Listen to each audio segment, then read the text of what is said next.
Muy importante, estamos siguiendo aquí en el libro de los Hechos, es el estudio que estamos haciendo como iglesia, este libro tan importante. Y es imposible que lleguemos a este capítulo de Hechos 5 y no toquemos un asunto que es bien importante y delicado, que es lo que se llama la hipocresía. No obstante, que quede claro que el tema central de ese capítulo 5 de Hechos no es la hipocresía. No es lo principal que Dios nos quiere enseñar aquí, sino que a través de algo malo Dios nos va a enseñar algo bueno. Hechos 5 nos muestra los resultados de la predicación del reino a Israel hasta este punto de la historia. Recuerde que los 7 primeros capítulos del libro de los Hechos se trata del ofrecimiento del reino a Israel. Dios está dándole a los judíos una segunda oportunidad de aceptar a Jesús como el Mesías, ¿ok? Y así recibir ese reino mesiánico. En el capítulo 1 nosotros vimos la expectación de los apóstoles, del ministerio, la llegada del Espíritu Santo, todo esto. En el capítulo 2 vimos el gran estallido del Espíritu Santo, la llegada del Espíritu Santo a la tierra, el día de Pentecostés, todo esto. Capítulo 3 empezamos a ver la expansión de la predicación del reino por los apóstoles.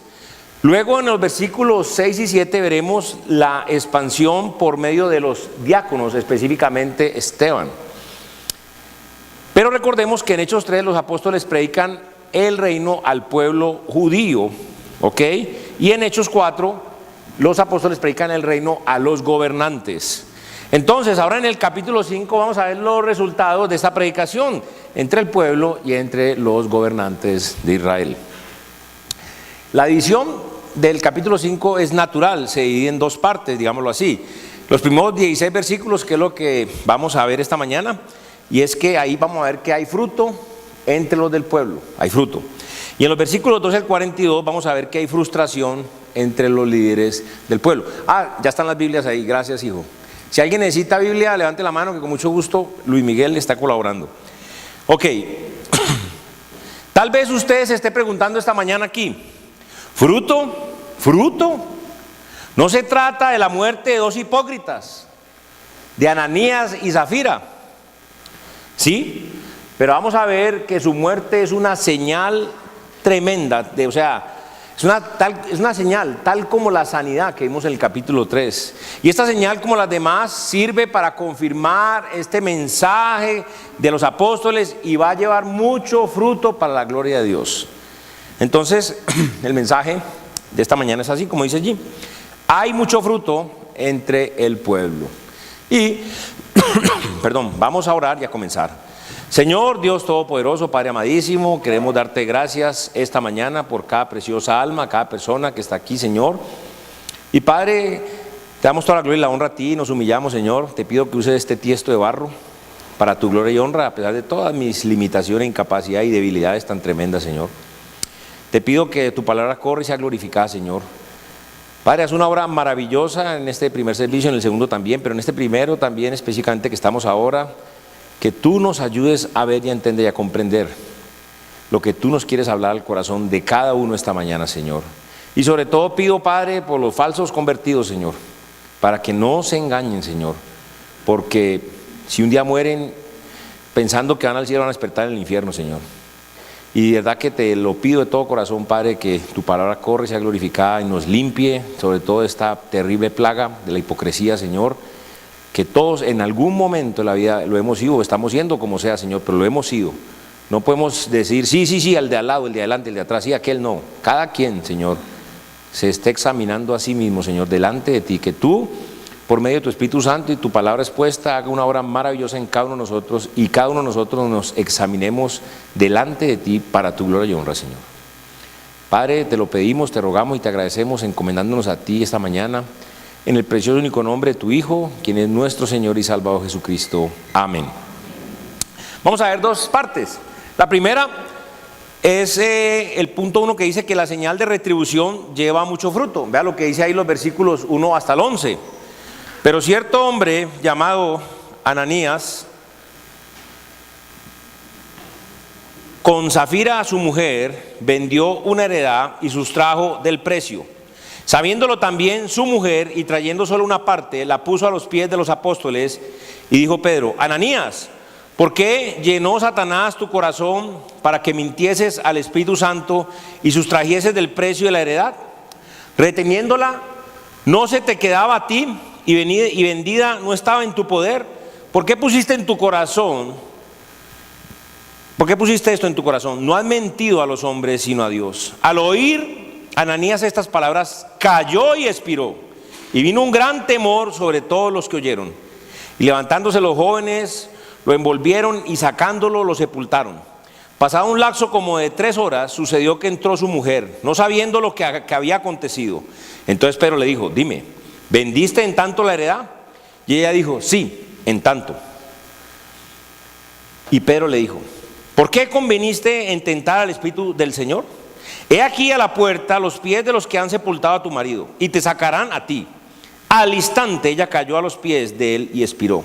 Y cuando entraron los jóvenes, la hallaron muerta, y la sacaron y la sepultaron junto a su marido. Y vino gran temor sobre toda la iglesia y sobre todos los que oyeron estas cosas. Ahora, qué interesante. La muerte de Ananías y Zafira es una señal de Dios. Es lo que se llama una señal de retribución. Es una señal de Dios. Lo primero que tenemos que entender aquí es que tanto este varón llamado Ananías como su esposa Zafira, esto que les ocurre a ellos es algo que es de parte de Dios, una señal contundente de parte de Dios. Esto no es que ellos tenían los lípidos altos, los triglicéridos, una estenosis arterial, no, Dios lo hizo. Mirando el contexto, que es lo que viene con el texto y le da sentido al mismo texto, ahí en el versículo 12, ahí mismo donde estamos, pero en el versículo 12, vea lo que dice: y por la mano de los apóstoles se hacían muchas señales y prodigios en el pueblo, y estaban todos unánimes en el pórtico de Salomón. Vemos que se hacen muchas señales como sanidades por la mano de los apóstoles. Luego en el versículo 13, vea: de los demás ninguno se atrevía a juntarse con ellos, mas el pueblo los alababa grandemente. Qué interesante. Vemos que este hecho que causaba temor, por eso muchos no se atrevían ni siquiera a juntarse con ellos, porque sabían que Dios estaba con ellos. Tenían temor. Luego en el 14, y los que creían en el Señor aumentaban más, y gran número así de hombres como de mujeres. Vemos que este hecho, o sea, esta señal también resultó en mucho fruto de arrepentimiento y fe, porque muchos fueron salvos a través de esto, muchos. Ahora, vamos a hacer una comparación del versículo 5 con el versículo 11. Vea lo que dice Hechos 5:5. Al oír Ananías estas palabras, cayó y expiró, y vino un gran temor sobre todos los que lo oyeron. Y en el versículo 11 dice: y vino gran temor sobre toda la iglesia y sobre todos los que oyeron estas cosas. Vemos que este mismo efecto de temor y fruto se produce cuando Dios mata a Ananías y Zafira. Esta es una señal que confirma y a la vez aprueba el ministerio de los apóstoles, porque el resultado es que la gente sabe que Dios está con ellos, y sabemos que es el propósito de las señales, ¿recuerdan? Para analizar este pasaje nos vamos a hacer unas preguntas. Vamos a estar haciendo unas preguntas y contestándolas. Entonces preguntémonos, ¿cómo eran Ananías y Zafira? ¿Cómo eran Ananías y Zafira realmente? Porque muy al menudo cuando leemos este pasaje pensamos que Ananías era un hombre rico, gordito, glotón, con una esposa llena de joya, de maquillaje. Pensamos y creemos que ella era una gente que eran codiciosos, ávaros y mentirosos. Pero seamos honestos, este no es el cuadro que Dios está pintando aquí en la Biblia. Ellos, escuche bien, ellos formaban parte de la iglesia de Jerusalén. Cuando leemos el versículo 13, vea lo que dice: de los demás ninguno se atrevían a juntarse con ellos, mas el pueblo los alababa grandemente. Vemos que entre ellos no había ningún inconverso fingiendo ser un discípulo de Cristo.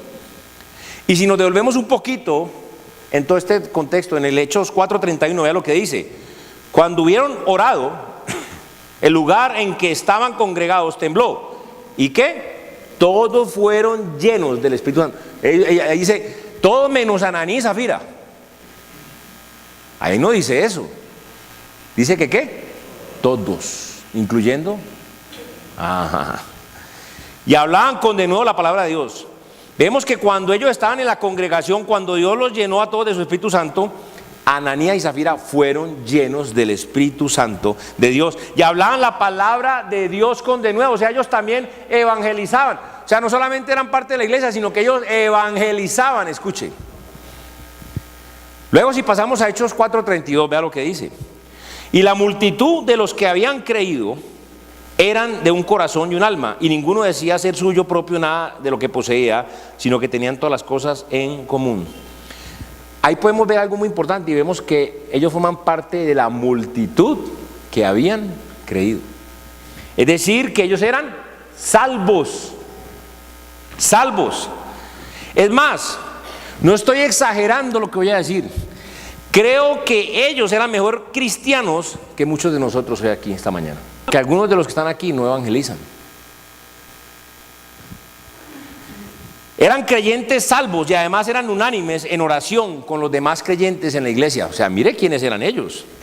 Ellos participaban en el evangelismo en las calles con los demás, llenos del Espíritu. Y esto nos frena de sacar rápidamente el dedo y señalarlos, Ananías y Zafira, y culparlos por esto o por aquello. O sea, quedamos frenados. Porque esa es nuestra tendencia, ¿de acuerdo? ¿Sí? Más bien pensemos y considerémonos, examinémonos cada uno de nosotros a la luz de la retribución divina que vemos en esta porción de la Biblia. Preguntémonos, entonces, ¿qué hicieron Ananías y Zafira? ¿Qué hicieron? Vamos a ver. Acuerde que comparando la Escritura con la Escritura es que se sabe. Recordemos algo que vimos la última vez en Hechos 4:36 y 37, vea lo que dice. Entonces José, a quien los apóstoles pusieron por sobrenombre Bernabé, que traducido es hijo de consolación. Ya vimos que los apodos eran comunes, ¿no? Pero buenos, apodos buenos, no orejón, pelos de alambre, bueno, no. Entonces levita, natural de Chipre, como tenía una heredad, la vendió. Oiga, ponga cuidado a las palabras. ¿Tenía una heredad qué? ¿Una heredad qué hizo? La vendió. ¿Y qué hizo? Trajo el precio. Ojo con las palabras. Y lo puso a los pies de los apóstoles. ¿Se acuerdan que hablamos mucho de los que se hacen llamar apóstoles, que les encanta? ¿Cómo les gusta que llamen apóstoles? Vea, usted tiene que vender su carrito y me trae el precio aquí. Vimos que ya no hay apóstoles. Pero sigamos. Muy bien.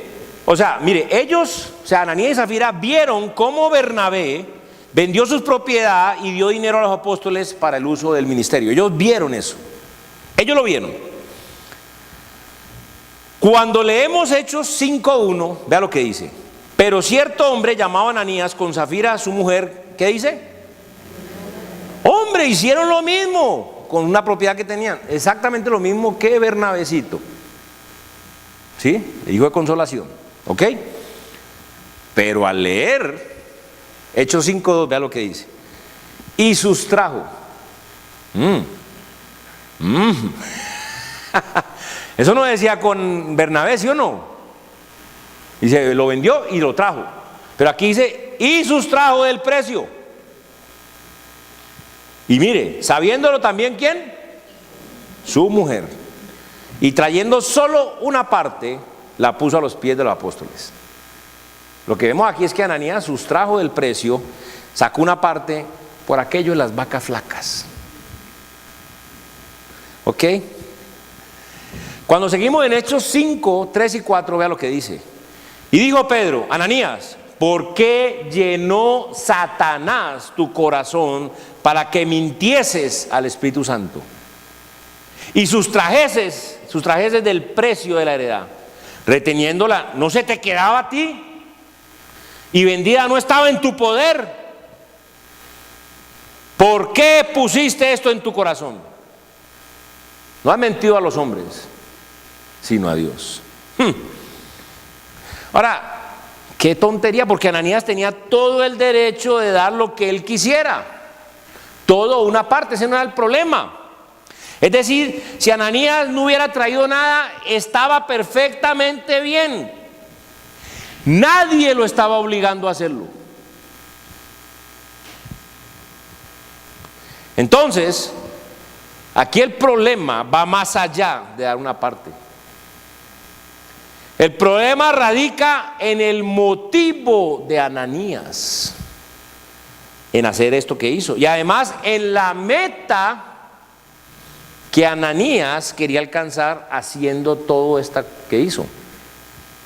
Entonces aquí podemos hacer un alto por un momento y hagamos una aplicación práctica en cuanto al ofrendar, porque necesitamos saber cómo es que Dios mide nuestras ofrendas, y es precisamente lo que vemos aquí con Ananías. Dios honestamente no le importa la cantidad, o sea, a él no le impresionamos que nosotros leemos. Recordemos lo que dice Marcos 12, 41 al 44. Estando Jesús sentado delante del arca de la ofrenda, miraba cómo el pueblo echaba dinero en el arca, y muchos ricos echaban mucho. Y vino una viuda pobre y echó 2 blancas, o sea, un cuadrante. Entonces, llamando a sus discípulos, les dijo: de cierto os digo que esta viuda pobre echó más que todos los que han echado en el arca, porque todos han echado de lo que les sobra, pero esta de su pobreza echó más de lo que tenía. Oiga pues, todo su sustento.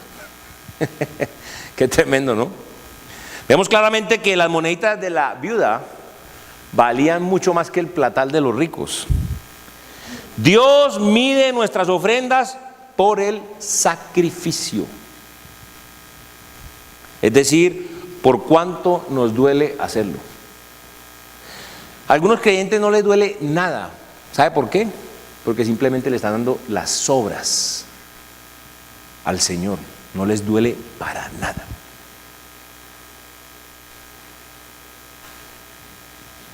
La viuda, al echar sus 2 monedas en el arca de la ofrenda, le dio a Dios todo lo que tenía. Hagamos unas preguntas. ¿Le importa a Ananías y a Zafira el día de hoy, en el año 2012, el dinero de la venta de esa propiedad?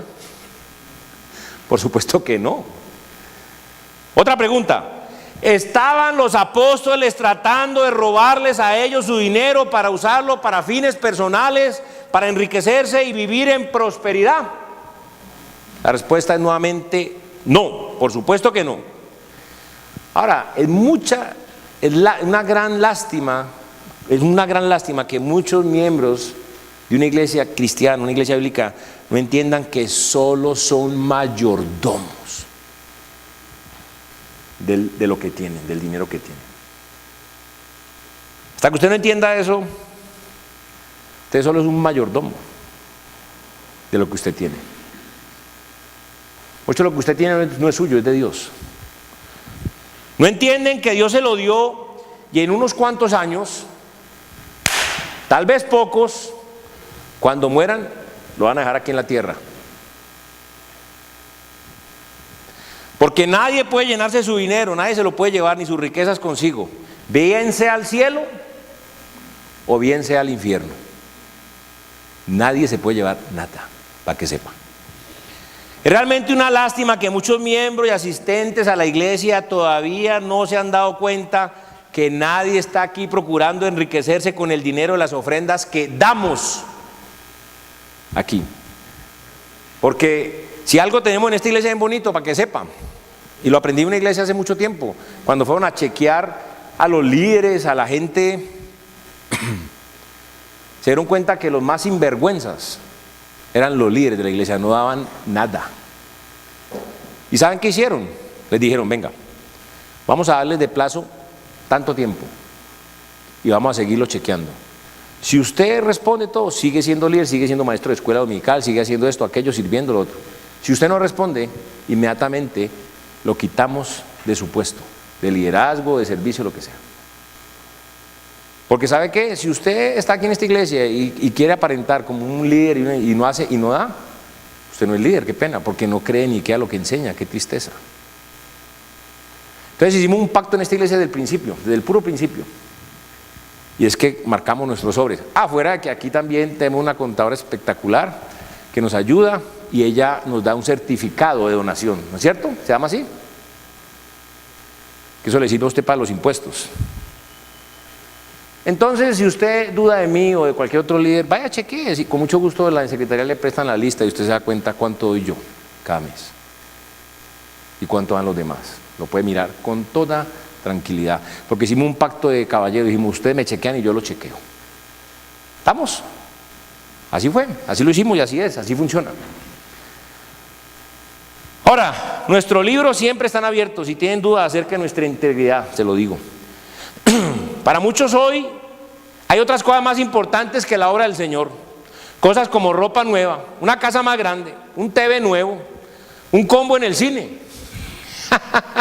un paseo, un nuevo CD de Shakira o yo no sé quién. Cualquier otra cosa que los haga sentir más cómodos y entretenidos en este mundo. Es por esto que más del 80% de los cristianos ni siquiera diezman. O sea, si aquí en esta iglesia hay 100, que hay muchísimas más. O sea que una iglesia la sostiene el 10%, el 20% de las personas. Pero la tristeza de eso.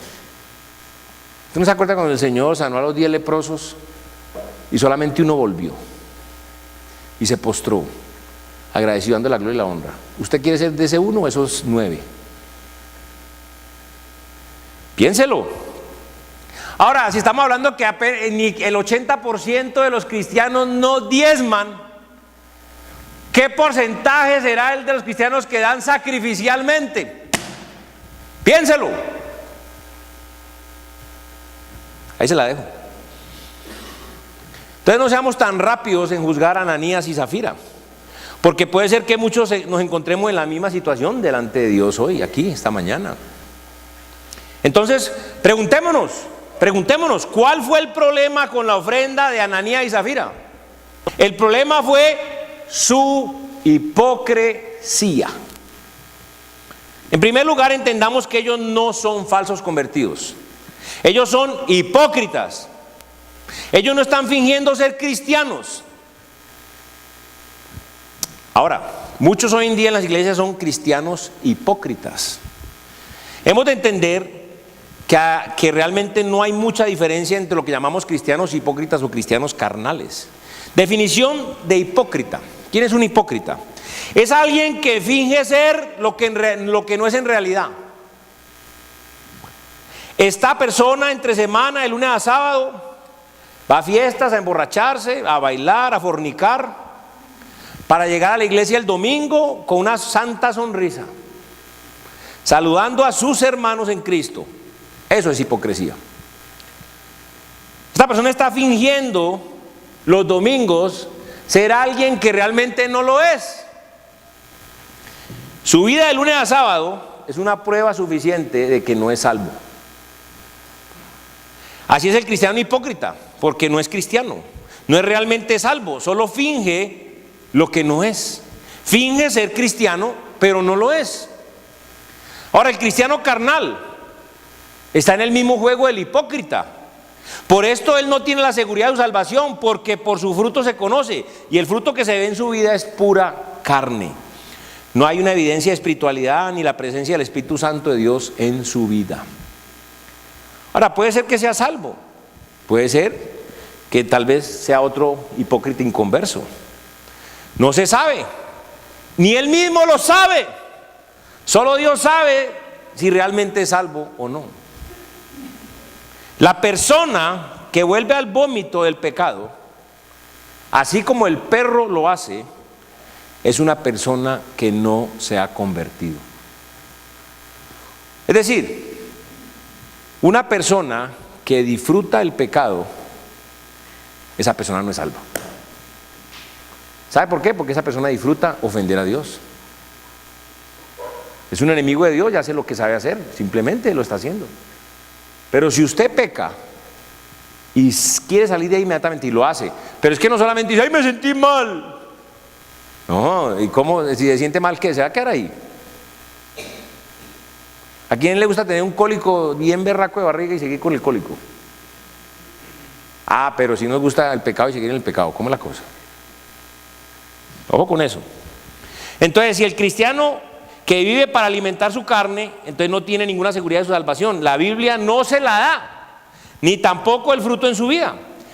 Entonces, Ananías y Zafira no son cristianos hipócritas, ellos no son falsos convertidos.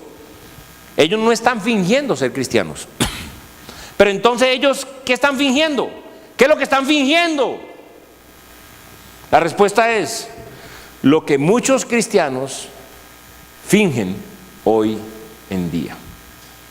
Ananías y Zafira son creyentes que quieren que los demás creyentes crean que ellos son espirituales. O sea, ellos no están fingiendo la salvación, ellos están fingiendo la espiritualidad. ¿Estamos? Está duro hoy, ¿no? Ellos no están en los bares el viernes y el sábado por la noche. Ellos están en la congregación de los santos, orando, evangelizando con los demás en las calles de Jerusalén. Pero quieren que todos crean que ellos son más espirituales de lo que realmente ellos son. Ese es el meollo del asunto. Ahora sí se puede ver usted ahí. Ahora sí se puede ver. ¿Sabe qué pasa? Vea lo que dice ahí en Santiago 4, 1 al 4. ¿Sabe qué es lo que pasa? Muchos son amigos del mundo. Muchos son amigos del mundo.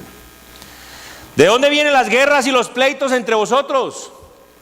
¿No es de vuestras pasiones las cuales combaten en vuestros miembros? Codiciáis y no tenéis, matáis y ardéis de envidia.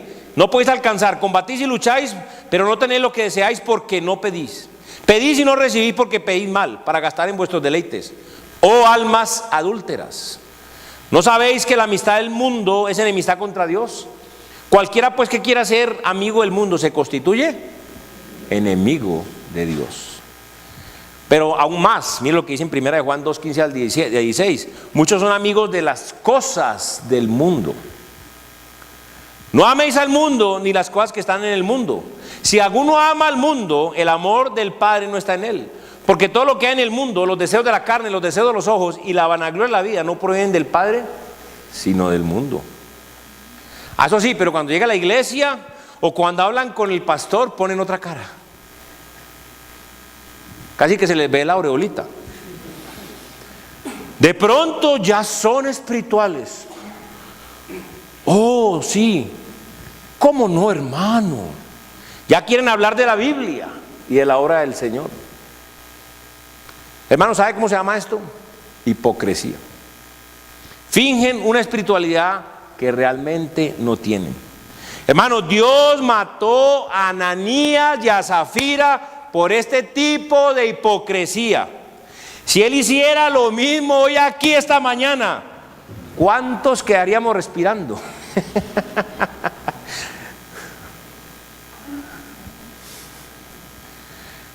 Hermano, menos mal que Él no lo hace, porque ya no estamos en la época de las señales.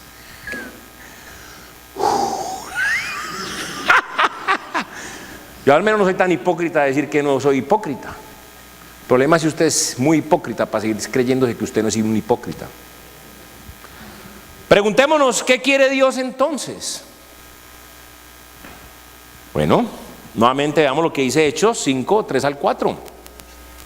Y dijo Pedro a Ananías: ¿por qué llenó Satanás tu corazón para que mintiese al Espíritu Santo y sustrajeses del precio de la heredad, reteniéndola? ¿No se te quedaba a ti? Y vendida, no estaba en tu poder.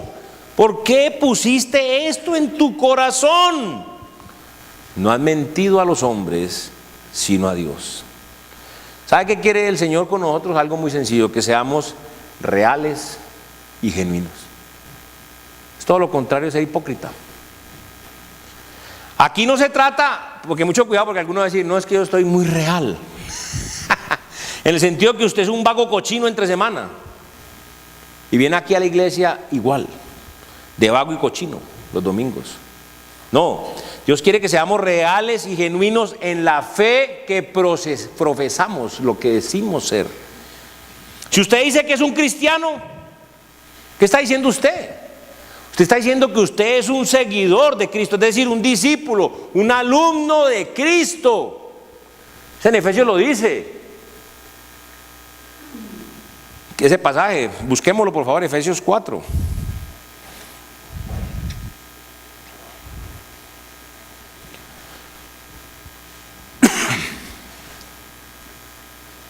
En Efesios 4, versículo 17 dice: esto pues digo y requiero en el Señor, que ya no andéis como los otros gentiles que andan en la vanidad de su mente, teniendo el entendimiento entenebrecido, ajenos de la vida de Dios, por la ignorancia que en ellos hay, por la dureza de su corazón, los cuales después que perdieron toda sensibilidad, se entregaron a la lascivia para cometer con avidez toda clase de impureza.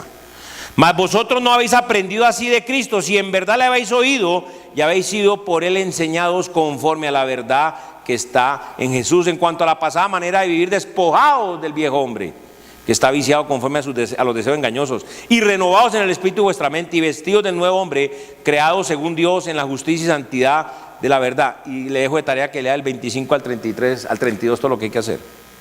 Ahora, qué interesante, porque si yo digo que soy cristiano, digo que soy un seguidor de Cristo, entonces ¿cómo debo ser? ¿Qué he aprendido de Cristo? ¿Qué aprendí uno de Cristo? ¿Qué enseña Cristo? Entonces, mi hermano, hemos de comportarnos como tal. Seamos reales y genuinos, simplemente dejemos de llamarnos cristianos, porque entonces no lo somos. Ahora, no seamos hipócritas, seamos reales. Es decir, si usted es siempre un cochino pecador, sea siempre un cochino pecador. O si usted es un santo, cristiano santo, pues sea siempre un cristiano santo, pero en todo lugar. Por eso yo aquí les digo muchas veces molestando, y algunos no, de pronto lo van a entender bien. ¿Se acuerda que yo les decía que algunos aquí con la Biblia sonrientes? Sí, no, ¿cómo no? Sí, pastor, ¿cómo no? Cuando salen aquí a la cuadra, la Biblia la meten en una bolsita que nadie la vea. A las 2 cuadras, ¡plin! A las 3 cuadras, ¡plá! La cola. Y a las 4 cuadras, ¡pin! El tridente. Y los diablos afuera.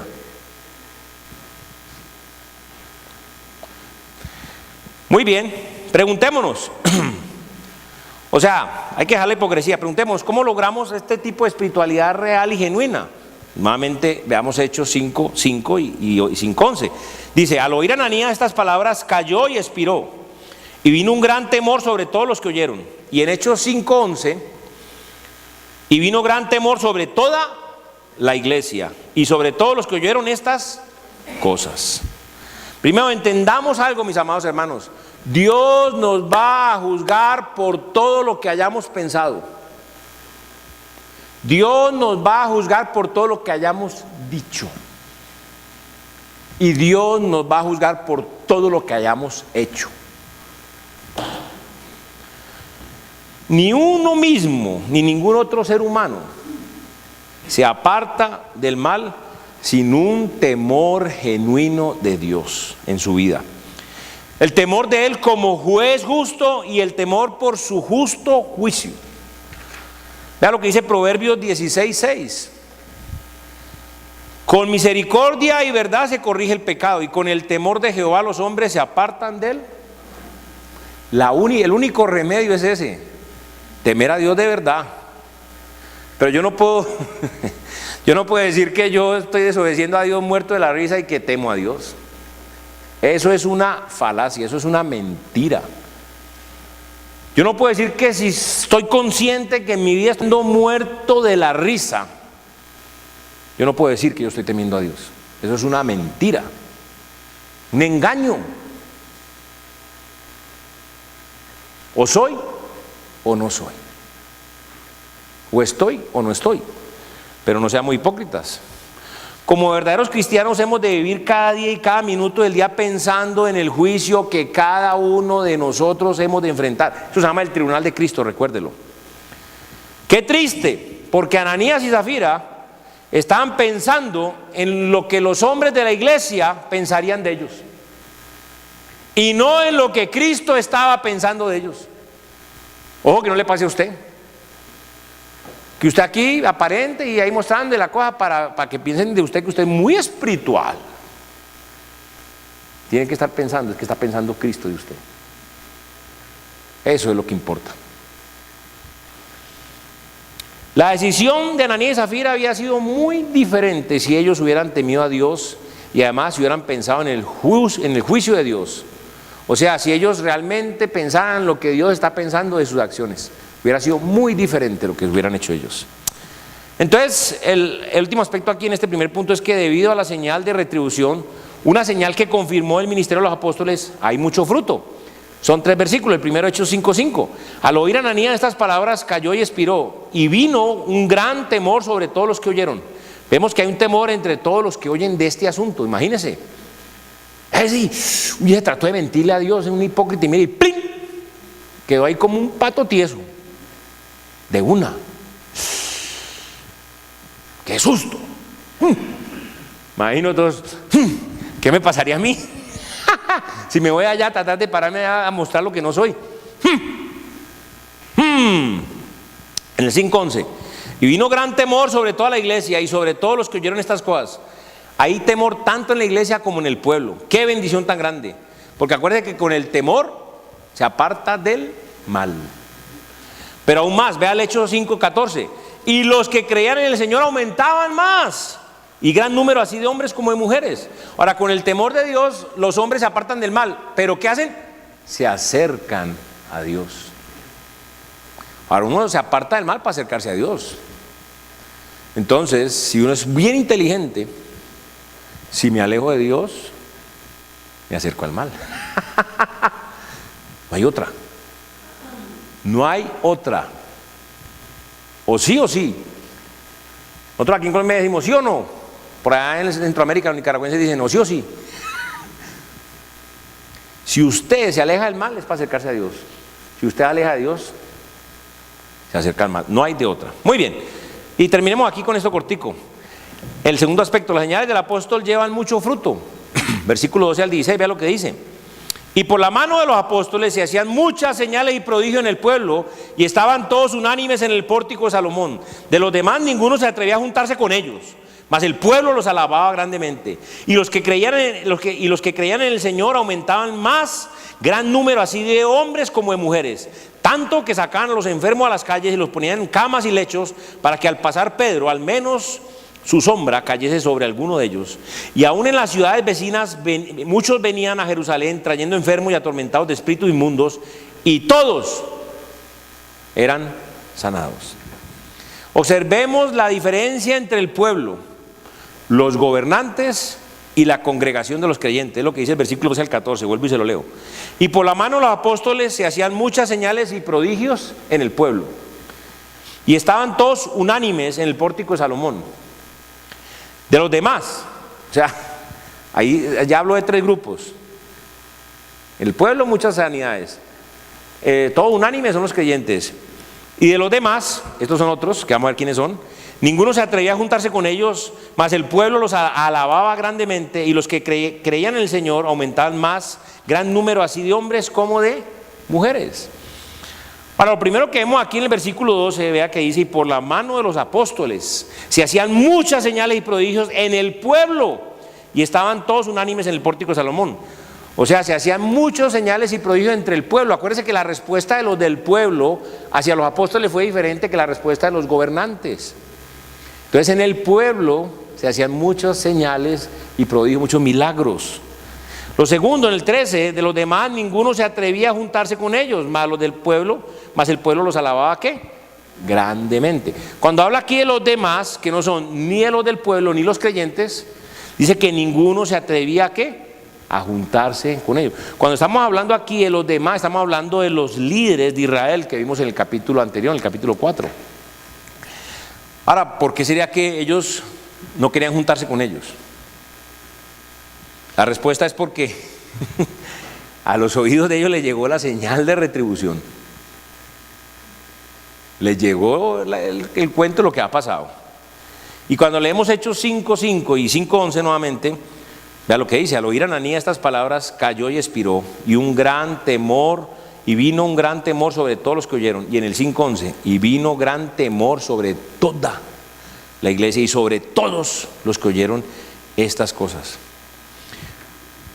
Vemos que ellos acabaron de ver, acabaron de escuchar lo que había ocurrido con los que fingen la espiritualidad. Entonces temen el mismo juicio, o sea, temen la misma retribución de parte de Dios hacia ellos. El 14, y los que creían en el Señor aumentaban más, gran número así de hombres como de mujeres. Vemos que el número de creyentes se estaba multiplicando. Entonces lo que está pasando aquí es que el mensaje se está recibiendo entre los del pueblo, mientras que está siendo rechazado entre los líderes. Qué tremendo. Y este problema, el colmo de este problema va a llegar a Hechos 7, con la muerte de Esteban, pero eso lo veremos después. Y terminamos diciendo, con el versículo 15 y 16, que los apóstoles hacían tantas señales y tantos prodigios que les traían enfermos y endemoniados, ¿de qué? Todas las ciudades. Dice, tanto que sacaban los enfermos a las calles y los ponían en camas y lechos, para que al pasar Pedro, a lo menos su sombra cayese sobre alguno de ellos. Y aún de las ciudades vecinas, muchos venían a Jerusalén trayendo enfermos y atormentados por espíritus inmundos, y todos eran, todos eran sanados es muy importante. Todos eran sanados, es muy importante, ¿por qué? Porque vemos que todos eran sanados sin excepción. Y cuando dice que todos eran sanados sin excepción, es para que entendamos lo que se llama el don bíblico de la espiritualidad, de la sanidad, perdón, el don bíblico de la sanidad.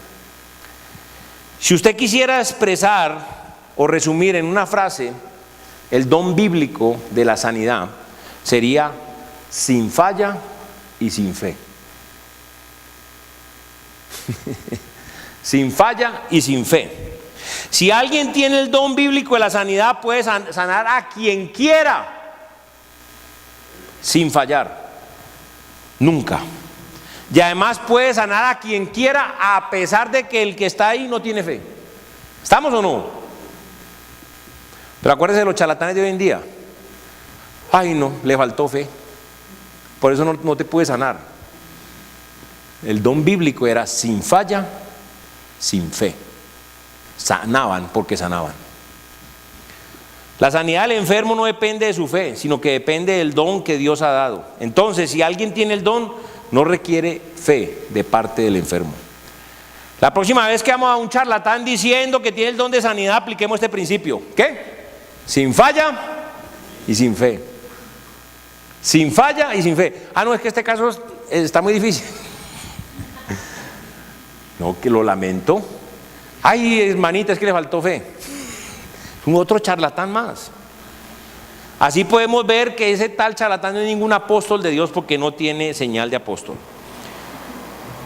Esta mañana, si tú estás aquí y nunca te has sometido realmente a la voluntad de Dios, hoy lo puedes hacer, reconociendo que eres un pecador, arrepintiéndote y confiando en Cristo Jesús. Ahora, si esta mañana, tú que te has llamado siempre hermano, pero te das cuenta de que eres un falso convertido esta mañana aquí, te das cuenta por lo que se enseñó, puedes arrepentirte, es lo que tienes que hacer. Tienes que arrepentirte, confesando tus pecados a Dios, estando dispuesto a apartarte de ellos y a poner toda tu fe en el Señor Jesucristo, para que seas una nueva criatura de en adelante. Acuérdate que si usted vuelve al vómito y disfruta, usted no es salvo, se lo digo. Yo no estoy diciendo que si usted es salvo y usted cree que es salvo y pecó y entonces ya no es salvo. No. Estoy diciendo que si usted, que dice que se cree salvo y vuelve al vómito y se lo come y lo disfruta y quiere más, usted no es salvo. No se engañe. Usted no es salvo. Arrepiéntase. Arrepiéntase. Está ofendiendo a Dios. Usted es un enemigo de Dios. Tiene que arrepentirse, o sea, confesar ese pecado a Dios y apartarse de él. Y colocar toda su fe en el Señor Jesucristo. ¿Y qué va a hacer el Señor? Lo va a lavar con su preciosa sangre y te va a sellar con el Espíritu Santo de él. Y ahora sí vas a poder obedecer la palabra de Dios. Vas a nacer de nuevo, eres una nueva criatura. Hermano, hemos visto que Dios aquí trabajando de maneras sobrenaturales en Jerusalén, los apóstoles predicando el reino a Israel, ofreciendo a Jesús como el Mesías, y el pueblo está respondiendo ¿cómo? Bien, pero los líderes mal. La oposición está aumentando ya no solo de afuera, o sea, los líderes religiosos y los romanos, sino que Satanás ya se metió entre ellos, usando a Ananías y a Zafira para estorbar la obra de Dios. Pero sabemos muy bien que la oposición, ¿qué? Aviva el corazón de los verdaderos creyentes. En cuanto a la señal de retribución, vimos que todos los que ven u oyen esta señal temen. Y esto es muy bueno, muy saludable, porque Dios sigue agregando miembros a la iglesia. Pero en este momento, hermanos, preguntémonos: ¿somos amigos del mundo fingiendo que somos unos cristianos comprometidos aquí en esta iglesia? ¿Somos reales y genuinos en la fe que profesamos tanto los domingos como cada día de la semana, esa fe que tenemos en Cristo Jesús? ¿O solamente aquí? Nos ponemos el disfraz aquí nada más, para que nos crean que somos muy espirituales. Estamos cada día tomando decisiones, pensando en el tribunal de Cristo, que es el día que le vamos a rendir cuentas al Señor por lo que hicimos, por el motivo y lo que hicimos para Él, o lo que dejamos de hacer. Ese día le haremos cuenta al Señor en el tribunal de Cristo. Vamos a orar. Señor Jehová, Padre Santo, gracias por tu palabra, porque tu palabra es la verdad, que corre y sea glorificada y cumple el propósito por el cual tú la enviaste. Señor, te agradecemos de todo corazón. Sabemos que tú vas a hacer la obra en cada uno de nosotros, Señor, porque lo necesitamos. Padre, esto te lo pedimos y te lo rogamos agradeciéndote en el precioso único nombre de tu Hijo, nuestro Señor y Salvador Jesucristo. Amén.